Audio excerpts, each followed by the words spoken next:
On aime quelque chose pendant longtemps. Est-ce que ça appartient à quelqu'un? Est-ce que ça appartient à celui avec lequel il détient les droits? Est-ce qu'on a eu ce qu'on désire? Est-ce qu'on désire toujours ce qu'on veut? Je me rappelle certains Noëls 89, pour être bien précis. Je voulais vraiment savoir ce que je vais avoir comme cadeau. Et mes parents, sachant que ma curiosité, il n'y avait aucune satiété, m'ont regardé, ils ont dit « On va te laisser regarder un coin du cadeau. » Pire décision, en tout cas, pire réaction que j'aurais pu faire. Parce que là, on voit juste un coin. On voit quelques couleurs et je voyais un petit côté couleur peau. 89, j'aimais beaucoup les G.I. Joe. Mais j'y trouvais pas toujours. Et on n'avait pas toujours ce qu'on désire. Surtout pas en 89. Et là, en voyant ça, mon imagination partait. Peut-être que ça va être ci, peut-être que ça va être ça, peut-être que je vais avoir ce que je veux, peut-être que tous mes souvenirs, peut-être que tous mes vœux vont être exaucés. Souvent, par exemple, ce qui arrivait, c'est mes attentes grimpaient tellement haut que le seul endroit où ce qui pouvait atterrir, c'était déception. Et le lendemain, quand j'ai ouvert le cadeau, c'était une épée. Une épée en plastique qui s'illuminait. Qui aurait été un beau cadeau en n'importe quelle autre occasion. Mais mon imagination étant ce qu'elle était, mes attentes étaient déjà dépassées ça. Lorsqu'on regarde une équipe sportive et son identité, ou aussi son but, ses valeurs, sa raison d'être, l'identité peut être aussi considérée comme étant une fenêtre sur la mentalité, une façon de décrire son organisation en vraiment peu de mots. Et on va regarder un petit peu plus tard dans l'émission, on va faire un exercice ensemble. Et lorsqu'on parle de changement d'identité, changement de marque, du côté du monde des affaires, je me rappelle, il y a quelques cours que j'ai suivis au cégep il y a quelques années, et j'ai fouillé dans mes papiers, j'ai trouvé des choses qui sont vraiment intéressantes à regarder ensemble. Et on va faire une petite liste ensemble des points à laquelle on va analyser ce changement d'identité du Club de foot de Montréal. L'Impact de Montréal n'est plus. Maintenant, c'est le Club de foot de Montréal. Et la réaction partout des partisans est mitigée, est partagée, controversée des deux côtés. Ceux qui aiment et se font traiter de tous les noms. Ceux qui détestent et se font traiter de tous les noms par ceux qui aiment. Les jurons, les noms, le ridicule est déjà commencé à travers certains endroits de la sphère soccer. Faut quand même en prendre avec son grain de sel. Aujourd'hui, la discussion en Amérique du Nord, dans le monde du soccer, c'est un impact.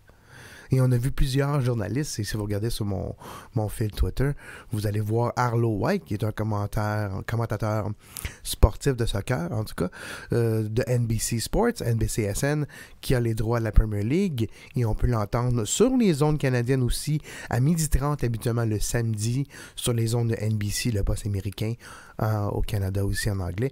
Donc, qui a fait un gazouillis, un tweet, en mentionnant la moitié du nouveau logo du club de foot et l'autre moitié de l'Empire galactique comme dans Star Wars.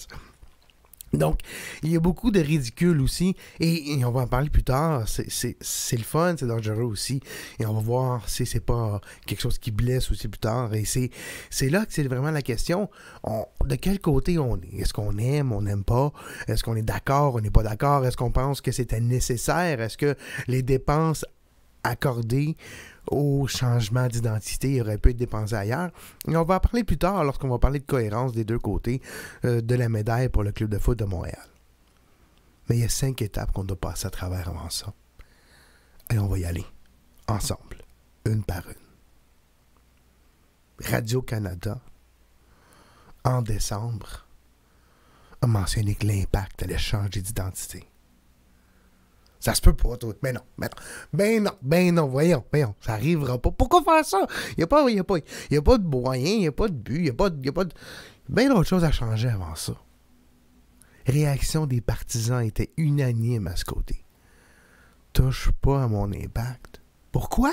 Pourquoi là? Pourquoi là? Oh, ça fait une saison qu'on est avec notre entraîneur Thierry Henry. On voit une certaine progression. Ça a été difficile, la pandémie et tout. C'est pas le temps. Ensemble, on a vécu le déni. Étape numéro 1. Ensuite, l'inévitable devenant prophétie, une prophétie devenant inévitable, si vous voulez mieux. On a commencé à voir une colère gronder. Ben voyons, ils vont changer pourquoi? Pas vrai? As-tu entendu la nouvelle rumeur? Ça a l'air que ça va s'appeler ci, ça a l'air que ça va s'appeler ça. Oh non, qu'est-ce qu'ils vont faire? Ça détruit toute l'histoire, ça détruit l'histoire du club, l'histoire de cette équipe de sport qui a réussi à me faire passer à travers tel moment dur de ma vie, tel ci, tel ça. Ces dures soirées d'été à regarder un Philippe. Ça va tout changer, ça? Non, je veux pas. Je suis pas content. C'est pas ce qu'on veut. On l'a pas demandé. Personne n'a demandé de l'opinion. Une colère. Avec raison, sans raison, peut-être, les deux. Ça se peut. Mais la colère. Et ensemble, on a passé là. En tant que journaliste, mais non, ça se peut pas. Ils vont faire quoi? T'es-tu sérieux? OK. Bon, on va voir. On va attendre. On va voir. On va respecter la décision des preneurs de décision, qui sont pas nous. Nous, on est les reporters pour informer les supporters. Mais les décisionnaires ont décidé. Et après la colère, c'est, si on changeait tout, s'ils vont changer le logo, peut-être qu'ils vont garder le nom. Ou peut-être que si on change ça, puis on change le logo, peut-être ça va donner une chance à l'international. Peut-être qu'on va être capable d'avoir plus des joueurs désignés plus connus, ou plus talentueux, ou une meilleure équipe, ou plus d'investissement. Peut-être qu'on va être capable de jouer plus longtemps au Stade Saputo. Tranquillement, on commence à faire du marchandage. On commence à descendre de l'autre côté de la pente. On passe de la colère en direction plus devant soi. On va pas directement droit, mais on a tourné le coin. Ensuite, avant vraiment d'avoir tourné le coin, on se rend compte que oui, l'impact est parti. Et pas parti loin. A changé. Une méchante coupe de cheveux. Nouveau maquillage. Nouvelle garde-robe. Nouvelle attitude. Espérant.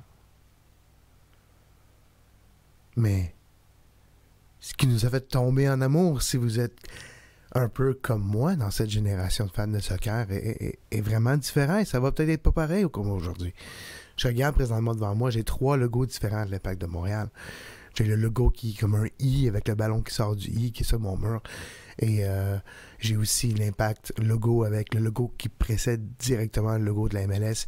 Et j'ai aussi le logo de la MLS directement devant moi. Et tous ces logos représentent un peu des marqueurs, des points de repère. Je les associe à des périodes de ma vie. Et oui, il y a une nostalgie qui se met là. Mais des points de repère sont là pour une raison. Et j'ai commencé à comprendre cet après-midi quand j'ai regardé mon mur. Et j'ai vu le point de repère. En 2012.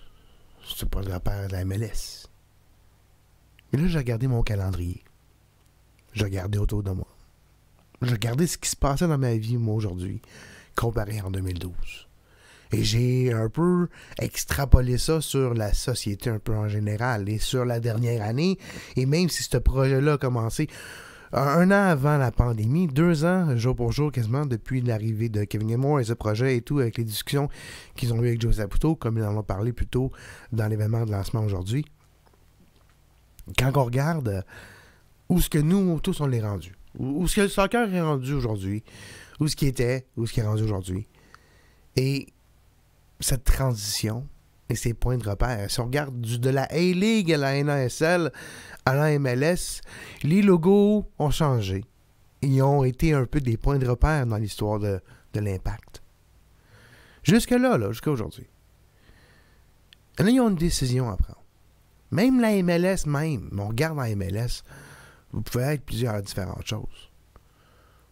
Vous pouvez être un nouveau club qui essaie fort, ou juste un club qui essaie fort, un club qui a du budget, un club qui investit, un club qui développe, un club qui a de l'ambition. Vous faites beaucoup de choses. Mais j'ai regardé, encore une fois, mon mur, qui me disait ces points de repère, ces différents logos de l'Impact. Et oui, c'est différent présentement. On regarde qui est en charge de l'Impact aujourd'hui, on regarde la progression de cette organisation. Est-ce qu'elle est parfaite présentement? Non. Non, on ne s'attend pas à que non. Est-ce qu'ils ont progressé beaucoup depuis 2012? Ayant vu l'arrière-scène depuis quelques années, je ne rentrerai pas en détail, mon but, c'est pas nécessairement de vous dire tout ce qui se passe derrière la scène, mais je veux dire qu'il y a eu beaucoup de progression. Progression dans les attitudes, progression dans la vision, progression dans le traitement des personnes aussi. Et c'est un changement en tant qu'organisation qui s'effectue aujourd'hui aussi. On a associé longtemps, et si vous pouvez demander à plusieurs journalistes qui couvrent depuis longtemps, l'Impact était associé à une certaine attitude négative aussi. Il y avait une connotation quasiment un peu broche à foin. De temps en temps, dépendamment des sujets concernant l'Impact, dans les discussions closes, à travers les discussions de supporters, à travers les relations entre supporters et l'Impact au cours des années, surtout au début de la MLS, fin de la NASL, les montées, les grandes montées d'émotions des différents partis. Broche à foin a souvent été entendu dire comme descriptif au début de l'organisation. Pas sans broche à foin en tant que personne qui travaille dans l'organisation, que c'était volontaire, mais plus une organisation qui voulait faire bien, mais qui n'avait pas nécessairement des ressources en place pour être capable d'effectuer le désir. Et tous les changements depuis 2012, depuis la MLS, depuis la structure qui tranquillement a pris forme de l'Impact, de l'Académie et de tout, qui a changé et qui évolue et qui va continuer à évoluer aussi. Je ne suis même pas inquiète. On a entendu le mot féminin, que les filles devraient faire partie de l'Académie et tout. Qui sait, peut-être qu'il va y avoir un club de foot de Montréal, un club de foot Montréal en NWSL dans 5 ans? Peut-être! On va en parler plus tard. C'est peut-être ça la cohérence. Mais, quand on revient, après la dépression vient l'acceptation. Et si, après la pandémie, on avait besoin d'un nouveau marqueur pour délimiter où est-ce qu'on s'en va, ben on l'a. On a le club de foot Montréal. Puis on s'en va droit devant.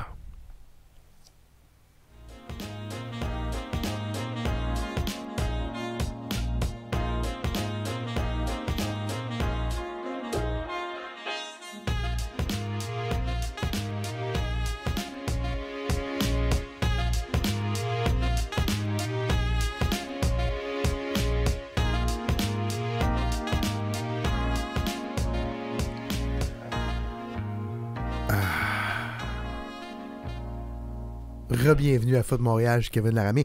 Merci de nous écouter en grand nombre, en direct et surtout aussi en balado-diffusion disponible presque partout. Merci de nous avoir écoutés en grand nombre à ce renouveau de ce qui était sur la transversale et ce que c'est maintenant Foot Montréal. Bienvenue au podcast de Foot Montréal. Alors, on a parlé du rebrand, on a sorti le méchant, on a été capable de faire ensemble les 5 étapes du deuil. On est une société qui a un petit peu de misère avec le deuil. C'est pas qu'on est volontairement contre bien gérer son deuil. On n'est juste pas habitué. On cache nos morts, on les voit pas. Ça, c'est pas juste nous, c'est la société, je dirais, la société occidentale en général. Lorsqu'on parle de la gestion du deuil, de comment notre vision de la mort aussi est très différente. Donc, lorsqu'on est bouleversé par le deuil, on réagit toujours un peu différemment. Et ensemble, avoir vécu ces 5 étapes, j'espère, a été un petit peu rafraîchissant. Maintenant, on va voir le temps, on va laisser le temps faire les choses. Ce qui, un peu, par exemple, rend la chose difficile, c'est la peur de l'inconnu. Est-ce que ce changement d'identité va faire changer tellement les habitudes des gens que mon club que j'aime va disparaître, que le club que vous aimez va disparaître? Je sais pas, je pense pas. Je pense que c'est pas nécessairement ça qui va faire la différence. Est-ce que l'aspect financier, les investissements pour le changement d'identité du club, est-ce que ça va mettre en péril les performances du club?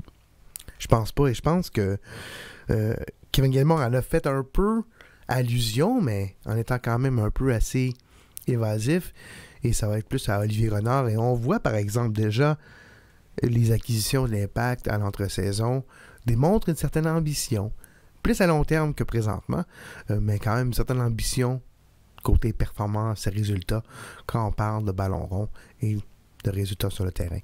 Donc, ça sera quelque chose qui va être important à regarder dans le futur. Mais c'est cette peur de l'inconnu qui fait qu'il y a certaines... C'est pas évident à accepter aujourd'hui, d'un côté comme de l'autre, et c'est normal.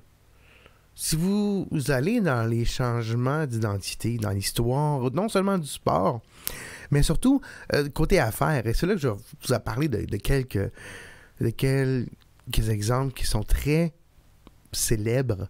On parlait du nouveau Coke, qui a été un désastre, un fiasco, qui a coûté des millions dans ce temps-là, de dollars à Coca-Cola, et qui peut démontrer à quel point, même si on fait des études de marché et tout, ça ne veut pas nécessairement dire qu'on va avoir les bons résultats.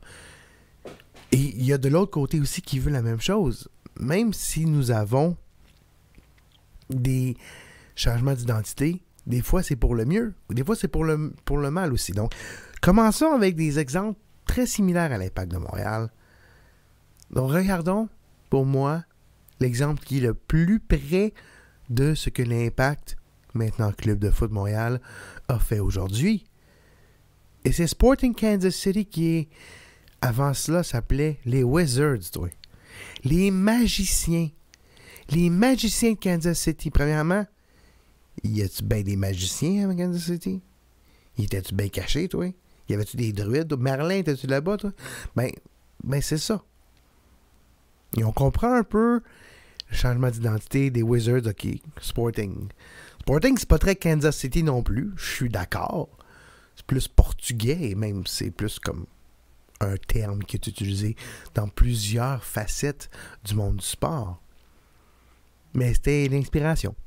Et ils ont été, et ça a marché. Et après Sporting Kansas City, cette équipe, après ce rebrand, a vendu énormément de chandails et pendant quelques saisons, était un des exemples à suivre en tant que marchandise. Et oui, lorsqu'une équipe vend de la marchandise, les profits et les coffres sont beaucoup plus garnis. Et c'est peut-être pour le bien aussi.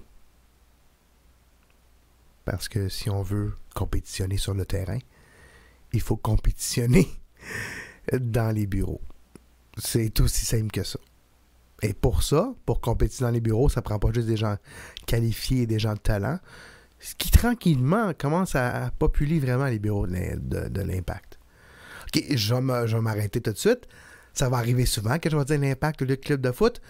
Il va falloir que je m'arrête, qu'il va falloir que je me donne un petit pot, que je mette une pièce dedans à chaque fois que je me trompe de nom. Puis d'ici à la fin de l'année, là, je vais être capable d'aller en voyage à quelque part. Je suppose que je vais pouvoir aller, là. Peut-être que je ne serai pas capable d'aller nulle part. Mais en tout cas, c'est sûr que je vais être capable d'aller plus loin que 17 pièces dans le sud. Crée-moi que je vais être capable d'aller bien plus loin que Longueuil si je me fais un petit pot avec toutes les fois que je dis Impact au lieu de club de foot. Bon, continuons là pour notre petit fin d'éditorial. Ce qui est important avec ce changement d'identité de l'Impact, c'est que c'est non seulement le logo de club de foot, le club de foot et le changement d'identité. Et pour moi, ça marque c'est un point de repère. Ce point de repère marque un changement d'attitude physique, littéral avec le nom, avec l'identité visuelle, mais aussi avec l'identité commerciale. Comment que l'Impact va se comporter commercialement. Comment que le club de foot va se comporter commercialement. Comment que le club de foot va se comporter aussi avec ses supporters dans le futur. Est-ce que ça va changer? Est-ce qu'ils vont changer leur approche? Et Kevin Gilmore, président du club de foot, parlait d'une augmentation de professionnalisme lorsqu'il parlait avec Joey Saputo au début, lorsqu'il disait que l'Impact, dans ce temps-là, devrait se comporter comme un grand club. Et on sait que l'ancien employeur de Kevin Gilmore et le club de hockey canadien Montréal. Et le club de hockey canadien Montréal, il y a des choses qu'ils font très bien.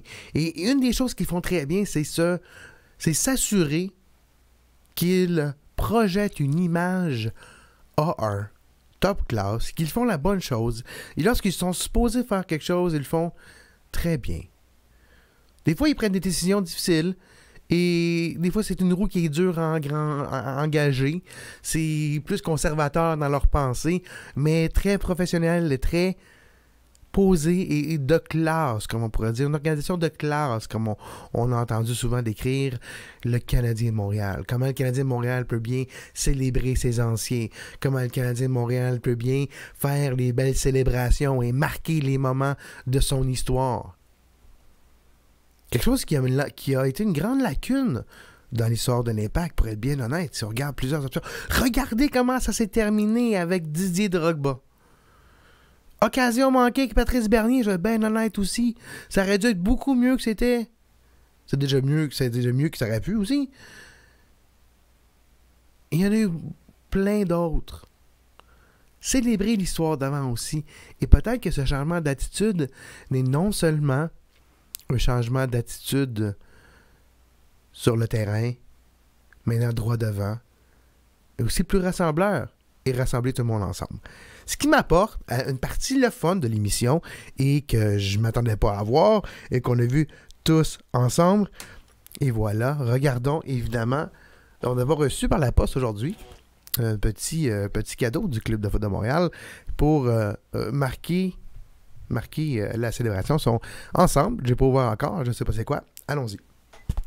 En direct, en vidéo. Si vous nous écoutez en podcast, c'est une enveloppe cachetée en carton contenant quelque chose et c'est le flocon de neige de l'intérieur du logo de l'Impact, du logo du Club de foot de Montréal qui est à l'extérieur. Donc, on ouvre ceci. Pour les fans d'ASMR, je vais vous le faire plus proche.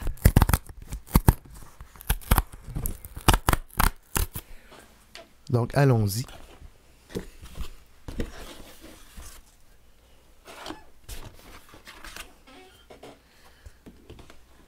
cfmontréal.com Hashtag CFMontréal. Un carton avec cela. Et nous avons un beau foulard.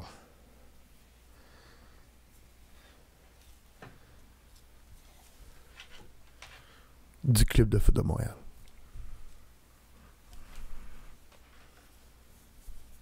Avec le beau logo. Je sais que vous ne pouvez pas voir les couleurs présentement, mais si vous regardez, oui, c'est bleu, l'extérieur en rond. Donc, c'est ce que je voulais dire. C'est le début des temps nouveaux. Nous allons voir ce que ça va faire. S'il y a autant d'énergie et d'ambition et de réflexion mis sur le terrain et sur l'effectif et sur le futur et sur le plan de cette équipe, vous allez correct. Vous allez vous habituer. Il n'y a pas meilleur moyen que faire passer une pilule qu'avec un grand verre de victoire bien salé. Oui. Un bon verre de victoire, là, tu sais, des larmes de Toronto, là, dans votre verre d'eau, là, bien salé, là. Prenez ça, ça fait passer la pilule plus facilement. Il n'y a rien qui fait augmenter votre présence, votre célébrité, votre popularité, que gagner. Et maintenant que vous avez l'identité que vous voulez, Il reste maintenant juste à gagner. C'est pas peu demandé, mais je pense que ça va bien se faire. Donc, on parlait aussi des autres équipes qui ont eu des changements en MLS et qui ont changé d'identité. On regarde le LA Galaxy, qui ont gardé le même nom, qui ont changé de logo, qui avait un logo beaucoup début 90, qui était vert, noir et jaune avec un peu d'orange, qui était très mort comme couleur, qui était comme très désert comme couleur pour une équipe de LA, qui était pas très glamour. Et ils ont changé d'identité, quelque chose de plus blanc, basé plus sur le Real Madrid, avec un côté, même avec une genre de badge, un écusson qui était un peu comme modernisé, qui était flashé, qui était gros, ce qui voulait vraiment dire « Welcome to Hollywood », bang! Et si on regarde quelle compagnie était derrière, qui est propriétaire du Galaxy, c'est AMG, qui étaient propriétaires, qui travaillaient avec Disney, surtout dans ce temps-là, mais qui étaient impliqués avec... Ils travaillaient avec Disney pour les Anaheim, Doug Anaheim, mais AMG était propriétaire de la Galaxy et Kevin Gilmore travaillait pour AMG. C'est arrivé en 2007, le changement d'identité de la Galaxy, et AMG était propriétaire évidemment des Ducks d'Anaheim à ce temps-là aussi, et c'est ce qui a travaillé. C'est là qu'on a eu Kevin Gilmore a travaillé aussi avant de se joindre avec le Canadien de Montréal. Le Chicago Fire est un autre exemple, et c'est vraiment un exemple que c'est là que je veux vous montrer que ça peut arriver des deux côtés. Si en tant que partisan, vous êtes capable de vivre avec Foot Montréal, vous vivez avec le club de foot de Montréal, vous êtes capable de passer et d'aller droit devant, ben good, ben correct. Et sinon, vous pouvez l'appeler l'Impact et vous pouvez continuer à clamer sur tous les toits que votre équipe, c'est l'Impact. Et c'est correct aussi. Les partisans du Chicago Fire Football Club, parce que jusqu'à ce moment-ci, ils sont encore appelés le Football Club. Ils ont crié haut et fort pendant plusieurs mois. Premièrement, en disant « Hey, c'est pas nos couleurs ». Ça, c'est pas le problème. Je pense que les couleurs, ça va être correct. Je pense que même, à ce qu'on peut voir, évidemment, avec le côté artistique de l'émission que vous écoutez présentement, vous êtes capable de voir ce que je pense vraiment des couleurs. Là. Je pense que c'est dur à cacher que je suis un partisan du noir et blanc et du bleu. Là. C'est un peu dur à cacher avec le côté noir et blanc de cette émission. Mais pour moi, c'est vraiment plus si les fans de Chicago ont mentionné haut et fort, c'est pas nos couleurs, puis c'est pas notre logo non plus. Vous avez bien essayé, mais c'est pas nous, vous nous en avez pas parlé, et c'est là un peu peut-être que le bas blesse. Les partisans du club de foot Montréal se sentent un peu délaissés, se sentent comme ils n'ont pas été écoutés ou n'ont pas été consultés. Et c'est peut-être là un peu une des erreurs ou un des manques qui peut être corrigé dans le futur. Il n'est jamais trop tard, il y a toujours moyen de moyenner éventuellement. Et c'est ce que les propriétaires du Fire de Chicago ont décidé. D'ici quelques semaines, nous allons voir la nouvelle identité du Chicago Fire Football Club qui sera, selon toute vraisemblance, renommé le Chicago Fire, qui va garder une nouvelle identité, une nouvelle graphique, plus près de ce qu'ils ont présentement, un peu différent et peut-être pas les fausses montagnes et tout, qui va peut-être rappeler plus le côté pompier de l'ancien logo avec les anciennes couleurs. Et soyez pas surpris si vous voyez un peu le drapeau de Chicago inclus, le drapeau de Chicago qui est magnifique en passant, qui est de base blanc avec des lignes bleues, les étoiles rouges. Donc, si vous pouvez imaginer un peu devant vous, imaginez que l'écran que vous regardez est totalement blanc. Il y a 2 lignes horizontales bleues. Et dans le milieu, il y a 4 étoiles rouges. Magnifique. Et ce sera un peu la base de la prochaine identité visuelle du Fire de Chicago, qui retrouvera son nom d'antan et qui disputera ses matchs cette année au Soldier Field de Chicago, qui est magnifique, imposant, gigantesque, un géant. Si vous avez jamais visité un stade de la NFL, je vous le conseille fortement. On a beau penser. Stadio Azteca était imposant, gros, m'a jamais marqué pour le bien. Mais j'ai jamais été aussi impressionné que tout le côté. Azteca, c'est beau, c'est grand, mais c'est bien du béton. C'est du béton, de la peinture, des bancs, des clôtures, des barbelés, puis des buckets. Ça, c'est pas mal l'Estadio Azteca. Rajoute la Corona, là, puis t'as pas mal une description solide de l'Estadio Azteca. Maintenant, à Soldier Field, tu parles des élévateurs partout, 28 000 entrées, des gardes de sécurité, 3-4 gardes de métal avec anti-métal, des détecteurs, tout, tralala. Là, je prends l'ascenseur, toi. OK, galerie de presse. Pas de trouble. L'ascenseur privé, t'arrives à la galerie de presse, ouvre. Mon bail, il est où? Mettons, c'est un exemple. Là. On arrive. C'est le bail, il est 1 ici. Je regarde la liste.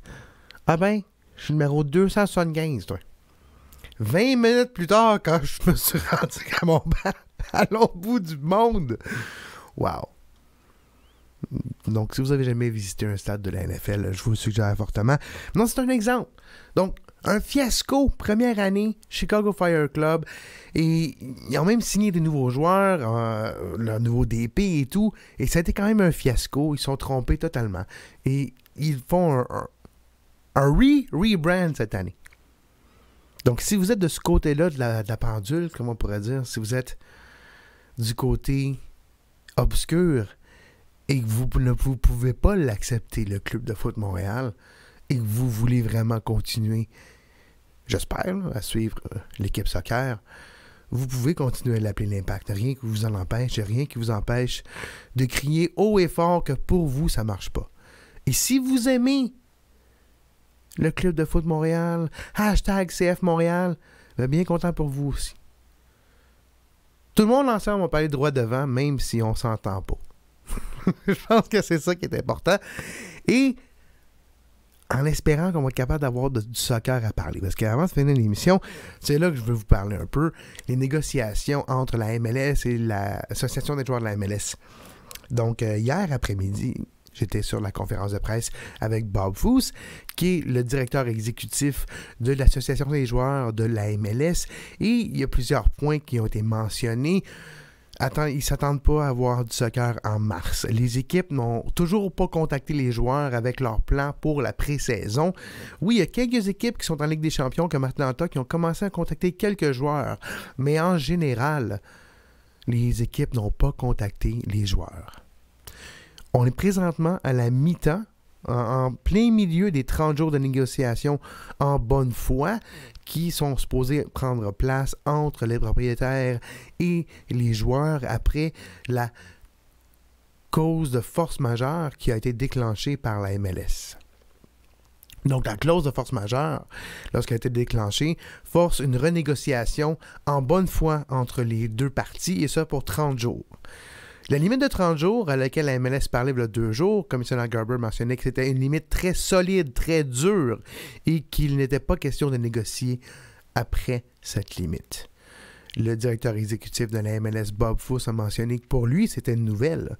Il ne savait pas que c'était une date dure et que, selon lui, c'est une date qui n'existe pas, qui est une date fictive. Bob Foose, qui fait partie des négociations, et en passant aussi, Commissioner Garner ne fait pas partie des négociations. Commissioner Garner ne fait pas partie des discussions directes entre la MLS et l'Association des joueurs de la MLS. Il n'est pas un avocat et il nous a mentionné, Bob Foose, de prendre avec un grain de sel les quelques mots utilisés des fois par Commissioner Garber et que des fois il fait des erreurs et que ce n'est pas toujours factuel ce qu'il mentionne. Et qu'il y a aussi des différences entre ce que Commissioner Garber a mentionné aux médias il y a quelques jours et la réalité. Je vais vous mentionner quelques exemples ici, en 2 temps. Premièrement, l'offre de la MLS, selon Commissioner Garber l'a qualifiée de vraiment raisonnable et de vraiment juste. Bob Foose, directeur exécutif de la MLS, a répliqué à cela, c'est peut-être, mais juste pour revenir à Garber, il a mentionné que c'était juste et raisonnable et aussi qu'il n'y avait pas plus de concessions faites par les joueurs que l'année passée. Mais en réalité, c'est faux. En réalité, les joueurs, ils ont des attentes qui ont été posées envers les joueurs par rapport à la MLS. Et ce que le directeur Bob Foose a mentionné, c'est 2 attentes ici. Les joueurs sont attendus pour jouer une saison complète. Avec voyage, avec, comment dire, une saison complète sans bulle. C'est ce que les propriétaires s'attendent des joueurs. Donc oui, il y a un plus grand risque d'exposer, un plus grand risque de contraction du virus, surtout aux États-Unis. Il n'y a même pas eu de discussion par rapport aux équipes canadiennes en passant. Entre la MLS et la MLS, ou avec la MLS et les équipes canadiennes, c'était le statu quo présentement. On ne sait pas ce qui va se passer, c'est pareil pour tout le monde. La MLS s'attend des joueurs aussi à ce qu'ils fassent d'autres concessions financières du montant équivalent ou plus grand en valeur que les concessions financières faites par les joueurs en 2020. Pour Bob Foose, directeur exécutif, encore une fois, de l'Association des joueurs, il a mentionné que selon lui, la saison 2020, selon l'Association des joueurs, toutes les concessions de 2020, c'est terminé, là. Ça, c'était l'année passée, c'est fini, c'est dans les livres. Les pertes de l'année passée n'ont plus à être recouvertes dans le futur. On a déjà adressé ce problème. Les deux, on regarde le futur et on n'a pas à couvrir les pertes de l'année passée. L'année passée a été déjà réglée. Et c'est nouveau ce qui se passe devant nous. Et tout ça rapport à la saison 2021 seulement, selon Bob Foose. Et pour la MLS, ça représente beaucoup. On peut aller encore plus loin, on peut regarder plus en détail, il y a des articles plus en détail disponibles. Mais pour l'association des joueurs, leur crainte ici, et c'est vraiment, il n'y a pas de preuve à ça, c'est vraiment une crainte, c'est que les propriétaires ne veulent pas attendre. Ils veulent être capables d'avoir tout de suite une résolution pour prendre avantage à leur levier, à leur... Il y a un certain gros bout du bâton dans les négociations, les propriétaires, présentement. Parce que, justement, on ne sait pas ça va être quoi la saison, on ne sait pas ça va être quoi les revenus, est-ce qu'il va y avoir des partisans ou non. Et lorsqu'on a déclenché la clause de force majeure pour les propriétaires, ils savaient qu'il y allait y avoir des pertes. Donc, s'ils savent qu'il y a des pertes, ils peuvent négocier les salaires à la baisse. Mais si les joueurs sont capables de faire ralentir le processus et que les vaccins arrivent et que le tout se replace tranquillement et que finalement, ils peuvent éviter des pertes et éviter aussi des coupes salariales, mais les propriétaires devront dépenser plus et devront payer les joueurs pour un certain temps. Et ça, c'est une théorie. L'autre théorie que Bob Foose a mentionnée, n'a pas cautionné, mais qui a mentionné qu'ils espèrent que c'est pas dans cette direction-là que la MLS s'en va. Mais pourtant, la MLS démontre certains niveaux de fermeture d'esprit et de rigidité qui démontrent peut-être une agenda différente à laquelle il mentionne. Mais voici ce qui pourrait être troublant pour les équipes et pour les joueurs. Donc, si ils regardent la pandémie et les prochains mois à venir et qu'ils savent qu'un début en mars est improbable et que la saison se doit d'être retardée de quelques mois, est-ce qu'un lockout pourrait sauver des millions de dollars aux propriétaires et pourrait être dans leur intention pour être capable de sauver ces coûts et de mettre les joueurs en lockout jusqu'à temps qu'ils sont prêts à revenir sur le terrain?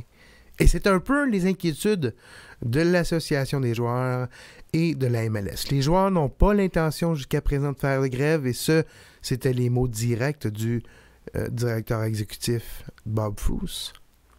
On n'a pas entendu les mêmes choses du côté de Garber. Jamais le commissioner Garber, cette fois-ci, n'a mentionné qu'il n'a pas l'intention de faire un lockout. Il n'y a pas vraiment eu de discussion encore sur ce qui pourrait être un conflit de travail. Mais commissioner Garber a mentionné et surtout a fait une opération de relations publiques très ouverte avec les médias et tout, mais il faut regarder un petit peu plus loin. Et oui, les deux côtés ont une agenda et la réalité se retrouve quelque part au milieu. Donc, attendez-vous pas à avoir du soccer en mars, malheureusement. Attendez-vous à avoir un conflit de travail qui va distancer le début de la saison. Est-ce que ce sera causé juste par le conflit de travail, par la pandémie? Est-ce qu'il va y avoir une entente à la dernière minute? C'est dans l'intérêt des joueurs d'essayer de ralentir le processus le plus possible pour être capable de revenir avec une situation où il y a des partisans et plus de revenus. Et c'est dans l'intérêt des propriétaires d'être capable d'avoir le plus de concessions possible du côté des joueurs pour sauver de l'argent. Et maintenant, si les fans reviennent, too bad, donc vous avez déjà signé la nouvelle convention collective. Donc, vous voyez un petit peu ce qui se trame dans les négociations de la MLS et de l'association des joueurs de la MLS. Je vous tiens au courant. Je vais être des conférences de presse des deux côtés d'ici les prochaines semaines et mes sources vont me dire ce qui se passe aussi des deux côtés. On a parlé avec différents joueurs et différents personnels du côté exécutif de différents endroits dans la Ligue aussi au courant des dernières semaines pour avoir vraiment le pouls de ce qui se passe et on va continuer à vous faire de même. Si vous êtes nouveau, oui, c'est seulement le 2e épisode de Podcast de foot, mais mon nom est Kev Laramie, animateur aussi de Soccer Today du lundi au vendredi en anglais, podcast numéro 1 au Canada, podcast indépendant numéro 1 couvrant le soccer au Canada et un des podcasts en Amérique du Nord qui dure depuis le plus longtemps couvrant le soccer. Donc si vous venez de me découvrir, il faut toujours écouter ma version anglophone de ce que je fais quotidiennement. Podcast de foot est mon nouveau projet qui va arriver une fois par semaine minimum, tous les mardis, ou lorsqu'il y a des événements comme aujourd'hui. On se retrouve ensemble. Avec plaisir. Merci à Club de foot Montréal pour ce beau foulard. Il se retrouvera sur mon mur très bientôt. On va voir ce que le futur nous réserve. Peut-être que ça va grandir sur vous, comme on pourrait dire dans un très mauvais anglicisme. Je peux pas dire que je l'haïs. Non. Je peux pas dire que je l'haïs. Et peut-être que c'est comme ça. C'est rendu là. Après les 5 étapes du deuil, c'est l'acceptation. Puis après, on verra. Mais en tout cas, jusqu'à la prochaine fois, comme d'habitude, bon soccer!